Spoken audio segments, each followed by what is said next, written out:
Hello दोस्तों, welcome to आसान UPPSC channel. फ़िलहाल हम लोग तैयारी कर रहे हैं RO 2023 की, जिसमें हिंदी की प्रिपरेशन तो हम लोग कर ही रहे हैं, साथ में ही जीएस के जो इम्पोर्टेंट टॉपिक्स हैं उनके जो फैक्ट्स हैं उसकी भी हम लोग तैयारी कर रहे हैं, जो कि सुपर फास्ट रिवीजन होगा, जो जिसमें आपका टाइम वेस्ट नहीं होगा। तो हम लोगों ने अभी तक संसद में तो संसद में हम लोगों ने अभी तक लोकसभा भी पढ़ लिया है, राज्यसभा भी पढ़ लिया है और राष्ट्रपति भी पढ़ लिया है। ओके, तो हम लोगों ने ये 3 टॉपिक अभी तक कवर किए हैं पॉलिटी के सेक्शन से।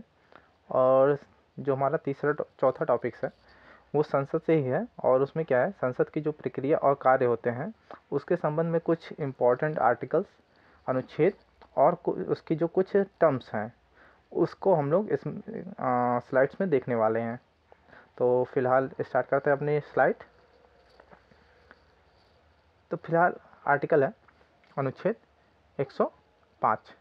तो अनुच्छेद 105 में क्या बात होती है, तो होती है जो संसद के जो सदस्य होते हैं, तो संसद के जो सदस्य होते हैं उनके विशेषाधिकार और उन्मुक्तियाँ, ये आर्टिकल 105 में बताया गया है कि संसद के जो सदस्य हैं उनके विशेषाधिकार और उन्मुक्तियाँ कौन कौन सी हैं उसकी बात की गई है। तो ये आर्टिकल आप याद रखिएगा, एग्जाम में पूछे जाते हैं। एक शब्द है, टर्म्स है, बैठ जाना, मतलब बैठ जाना और यील्डिंग दी फ्लोर, ये टर्म्स हैं। ठीक है, तो ये टर्म्स देगा और नीचे 4 स्टेटमेंट्स होंगे, उसके अकॉर्डिंग आपको राइट आंसर का सिलेक्शन करना होगा। तो बैठ जाना का वास्तविक अर्थ क्या होता है, तो होता है जब सदन का अध्यक्ष किसी सदस्य को बोलने से रोककर अन्य को, मतलब अन्य सदस्य को बोलने के लिए कहता है। ठीक है, तो इसी को बैठ जाना कहते हैं, यील्डिंग दी फ्लोर कहते हैं। ओके, फिर है शून्यकाल। ये काफ़ी इम्पोर्टेंट टर्म्स हैं और इसके बारे में आपको विस्तार से यहाँ पे नॉलेज मिल जाएगी। तो शून्यकाल क्या होता है, ठीक है, तो पहला तो ये फैक्ट है कि ये भारतीय संसदीय व्यवस्था की देन है। ठीक है, तो भारतीय संसदीय व्यवस्था की देन है और इसमें ऐसे मुद्दे उठाए जाते हैं जो जनहित के लिए आवश्यक हों, जो जनहित के लिए आवश्यक हों, इसमें वही मुद्दे उठाए जाते हैं। ठीक है, और ये मुद्दे क्या है, इसमें सदस्य मंत्रियों से महत्वपूर्ण विषयों पर प्रश्न पूछ सकते हैं तथा उत्तर देने को कह सकते हैं। तो जो संसद के सदस्य होते हैं वो मंत्रियों से महत्वपूर्ण विषयों पर प्रश्न पूछ सकते हैं और उत्तर देने को भी कह सकते हैं। तो ऐसे जनहित के मुद्दे उठाए जाते हैं इसमें। और इसका जो मतलब पीरियड्स होता है वो होता है 1 घंटे का। तो 1 घंटे का इसमें टाइम दिया जाता है जिसमें आप संसद सदस्य जनहित के मुद्दे उठाते हैं। तो 1 घंटे का होता है, और लोकसभा और राज्यसभा में दोनों का जो शून्यकाल है वो अलग अलग है। ओके, इस बात को ध्यान रखिएगा। तो लोकसभा में जो प्रश्नकाल का समय होता है वो 12 से 1 बजे का होता है। ठीक है, तो 12 से 1 बजे का प्रश्नकाल होता है। वहीं राज्यसभा की बात करें तो प्रश्नकाल का जो समय होता है वो 11 से 12 बजे का होता है।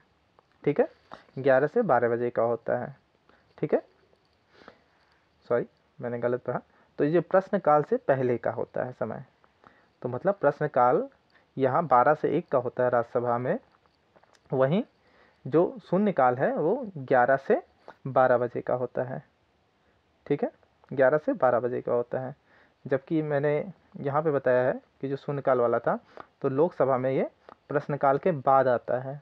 ठीक है, ये प्रश्नकाल के बाद आता है शून्यकाल, वहीं राज्यसभा में प्रश्नकाल के पहले आता है शून्यकाल। ओके, फिर तो जो धन विधेयक होता है और संविधान संशोधन विधेयक, ठीक है, इस पे संयुक्त बैठक का प्रावधान नहीं है।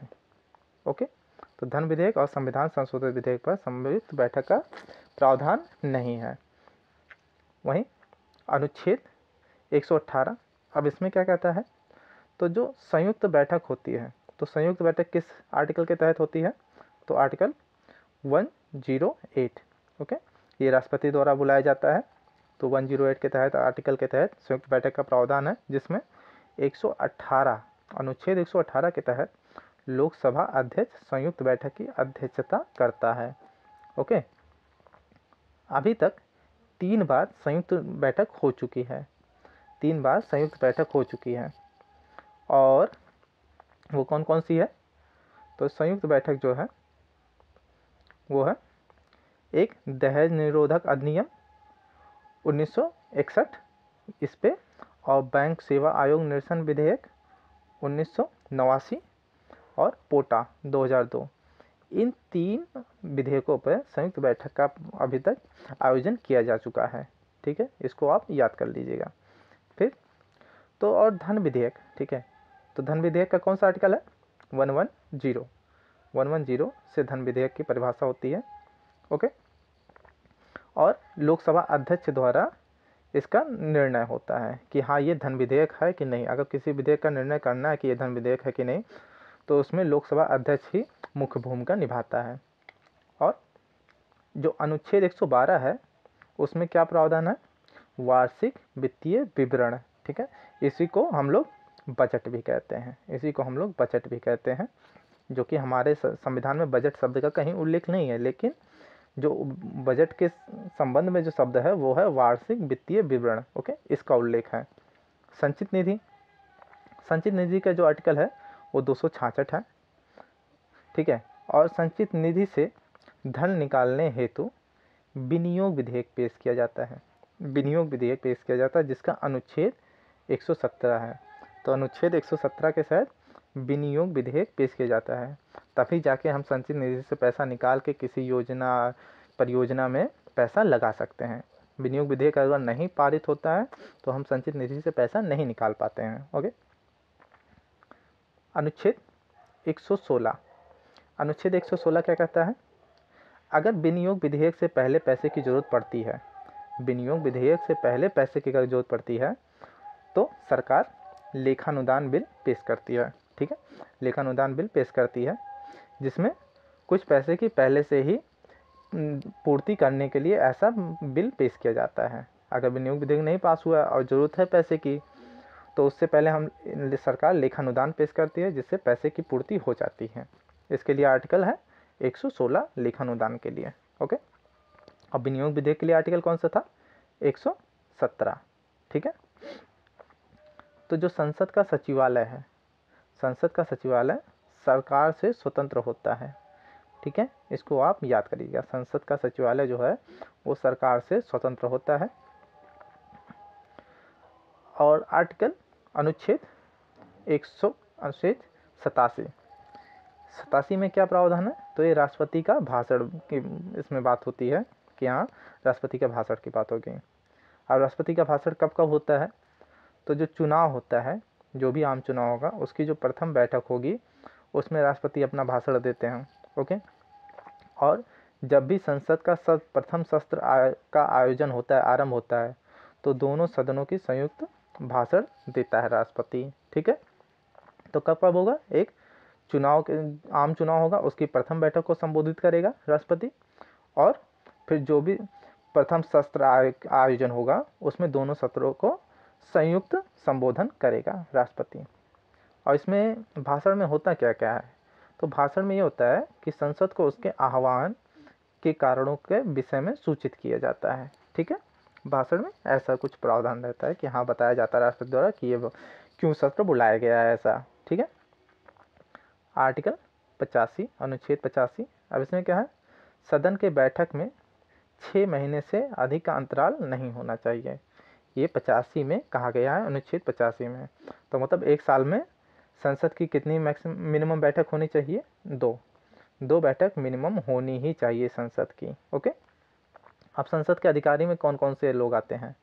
तो लोकसभा में कौन आएगा? अध्यक्ष आएंगे, उपाध्यक्ष आएंगे, महासचिव आएंगे। ये लोकसभा में के अधिकारी अध्यक्ष होंगे। ठीक है, वहीं राज्यसभा में सभापति और उपसभापति। सभापति कौन होता है? वही उपराष्ट्रपति। ओके, उपराष्ट्रपति ही सभापति होता है राज्यसभा का। ठीक है, अनुच्छेद 98। अब अनुच्छेद 98 में क्या प्रावधान है? तो ये संसद के सचिवालय का इसमें विवरण दिया गया है। ओके, अब संसद के सदस्यों की अगर सदस्य की बात की जाए तो अगर 2 माह या 60 दिन से अधिक कोई अनुपस्थित रहता है तो उसकी सदस्यता समाप्त हो जाएगी। 2 माह या 60 दिन। ओके। और जो लाभ के पद का निर्णय होता है वो किसके द्वारा किया जाता है? राष्ट्रपति द्वारा निर्वाचन आयोग के सलाह पर लाभ के पद का निर्णय होगा। इसको आप याद कर लीजिएगा, इम्पॉर्टेंट है। राष्ट्रपति द्वारा किया जाएगा निर्वाचन आयोग के सलाह पर। ओके। तो फिलहाल संसद हमारा ख़त्म होता है और नेक्स्ट टॉपिक पे हम लोग जल्दी ही मिलेंगे। और तब तक के लिए अगर आप लोगों ने हमारे वीडियो को सब्सक्राइब नहीं किया है चैनल को तो प्लीज़ सब्सक्राइब करें और प्लीज़ लाइक ज़रूर करें वीडियो को। ठीक है, इससे मुझे प्रोत्साहन ही मिलेगा, आपका तो कुछ जाएगा नहीं। ठीक है, तो प्लीज़ लाइक करें। तब तक के लिए मिलते हैं। Thank you. जय हिंद।